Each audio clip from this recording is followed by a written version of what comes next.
Assalamu alaikum wa rahmatullahi wa barakatuh. Peace be upon you all and welcome to the channel. In this video we will cover arrays in Java bi'idhnillah.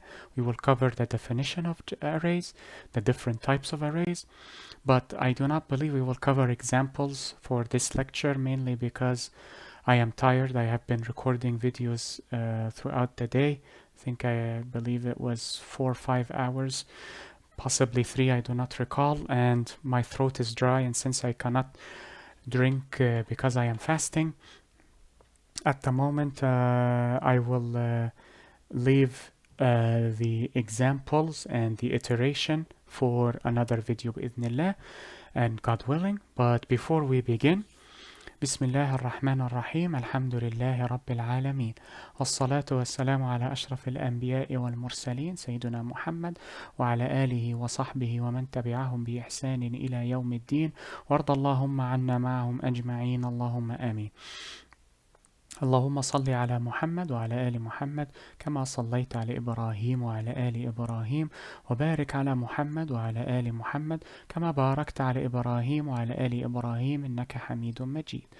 We begin in the name of Allah, the most merciful in this life and in the hereafter.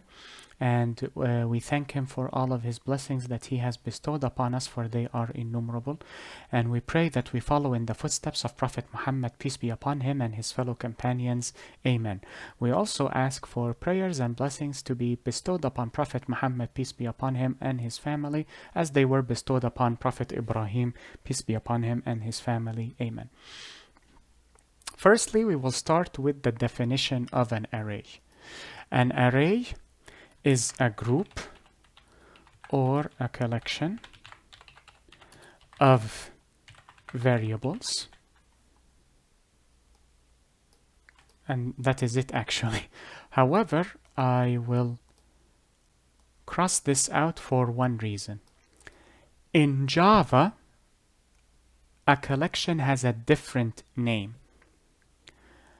I mentioned collection linguistically, as in a group of variables. That is known as an array.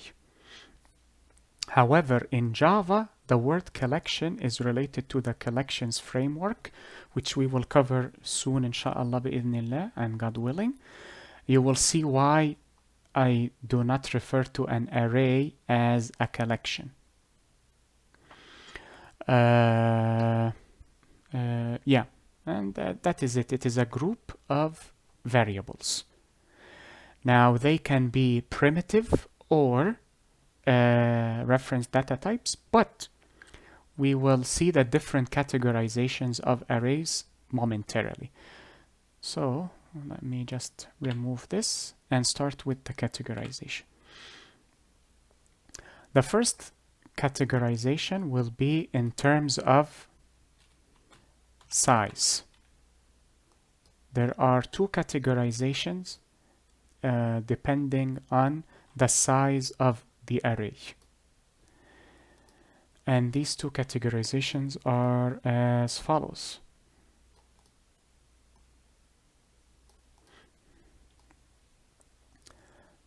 Let us see, like that. If the array has an immutable size or an unchangeable size, this is known as a static array. Static array. So this is an array whose size cannot change. If you set it to, for example, 3 variables, you cannot change it later.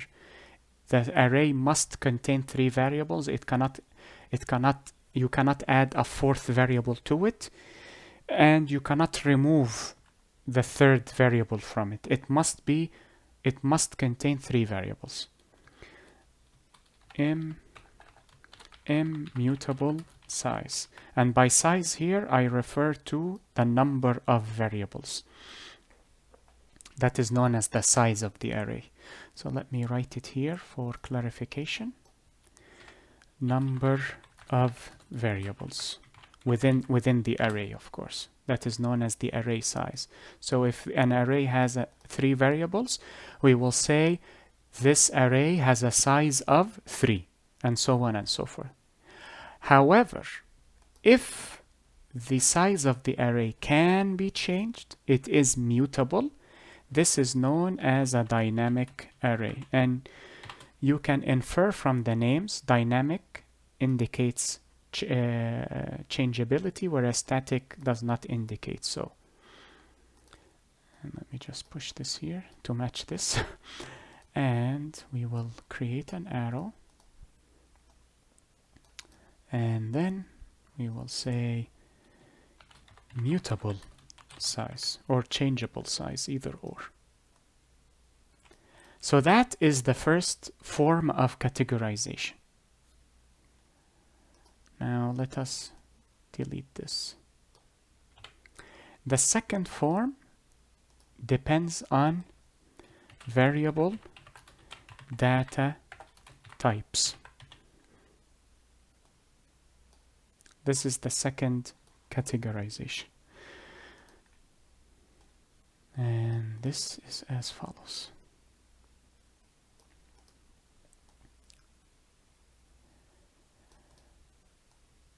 Either your array must contain all the variables must be of the same data type. So an array that contains 3 variables, all of them must be int, or all of them must be string, or all of them must be of an object that you have created, such as the student object that we have been designing over this course, or all 3 variables are of the data type double. This is known as an array. It is simply known as an array. If you wish to call it a regular array, feel free to do so. But normally when people refer to arrays, they refer to the type that has consistency with regards to its data types. Same variable data type. So if all the elements of the array or all the variables within that array are of the same data type, this is known as an array. If you wish to add multiple data types to a single array, this is known as an associative array. But in Java, it is known as a different name. So this name you would probably find in languages such as PHP, for example, or JavaScript. However, in Java, and I believe it is used for other compiled programming languages, it is also known as a hash. And I hate that term because every time I call it hash browns and I become hungry, so it is known as a hash or an associative array. Most likely in Java, at the very least, you will not hear this term, you will hear this term, hash. But both are correct. So this array involves different data types within a singular array. So you can have 3 variables, for example, in the associative array. One can be a string, one can be an int, and one can be a custom class that you have designed. So here would be different data types. And I will elongate this so everything fits. Like so. Let me just push this here. Like that. Perfect. And then I will cross over this one like so. Why? Because an associative array is a collection. Thus, it cannot be considered an array. However, for the sake of comprehension and inclusion, or categorization, I decided to include it here. But remember that the associative array or a hash is a collection. Thus, it is not considered an array.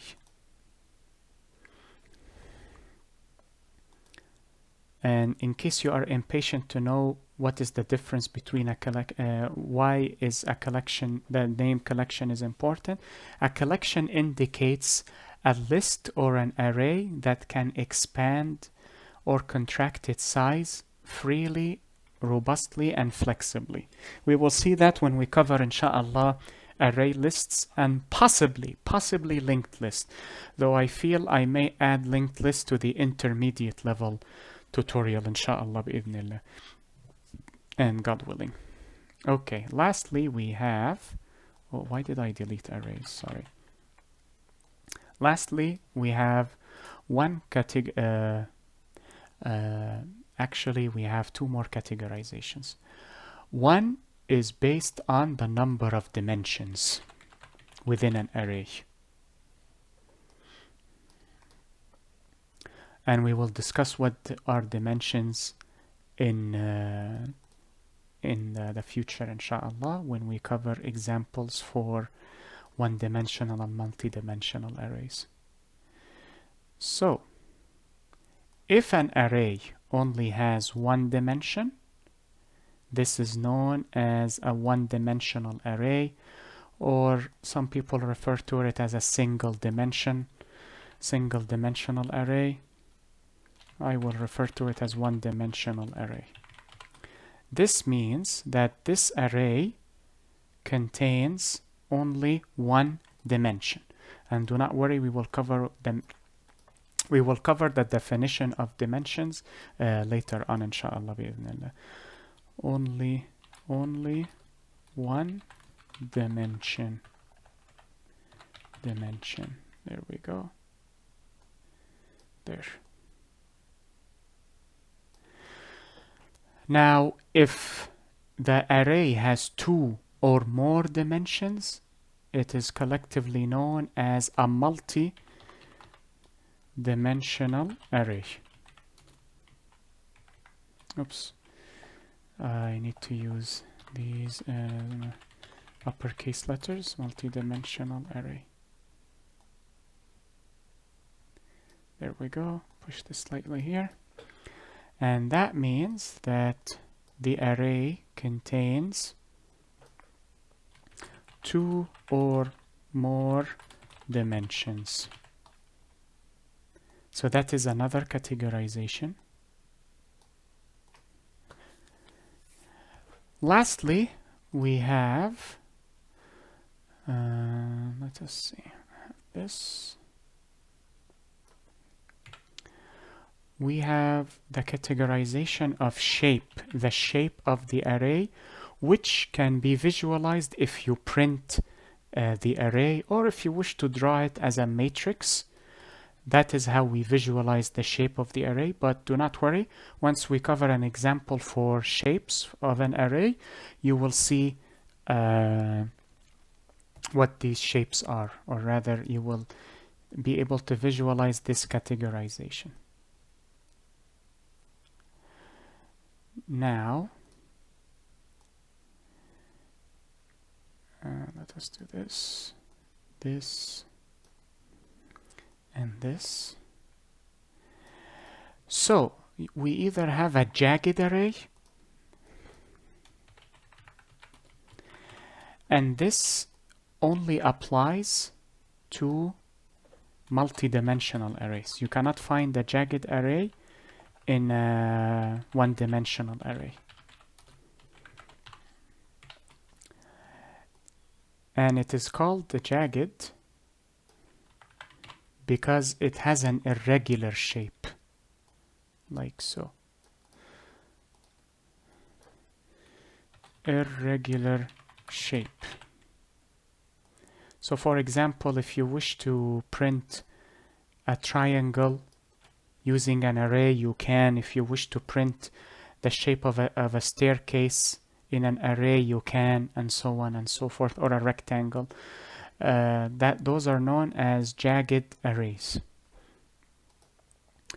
And then you have regular arrays, but these are normally referred to as an array instead of regular array, People normally refer to them as array. And these can be for one-dimensional arrays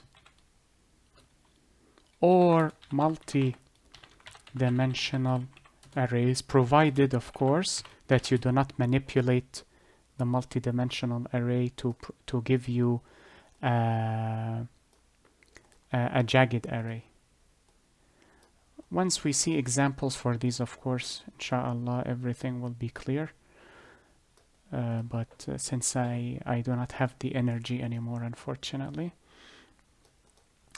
So I will not say regular shape, because you can print a rectangle, but it would be considered a jagged array. So instead, I will say traditional array output. So when we display the output of a traditional array, that would be known as an array. Anything else is normally referred to as a jagged array.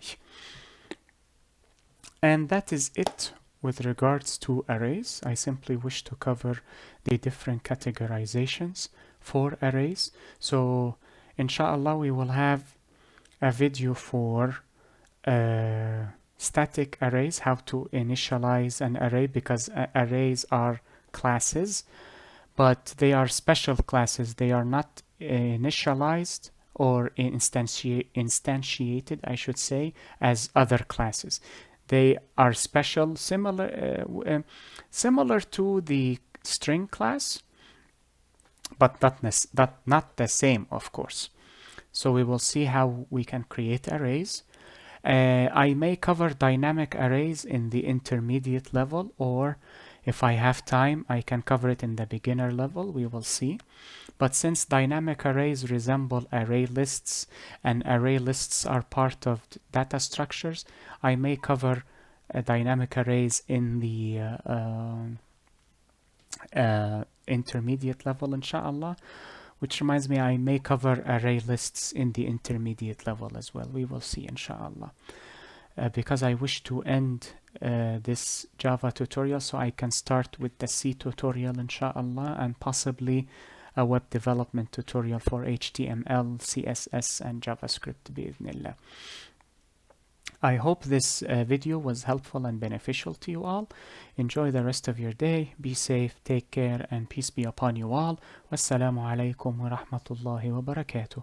اللهم صل على محمد وعلى آل محمد كما صليت على إبراهيم وعلى آل إبراهيم وبارك على محمد وعلى آل محمد كما باركت على إبراهيم وعلى آل إبراهيم إنك حميد مجيد.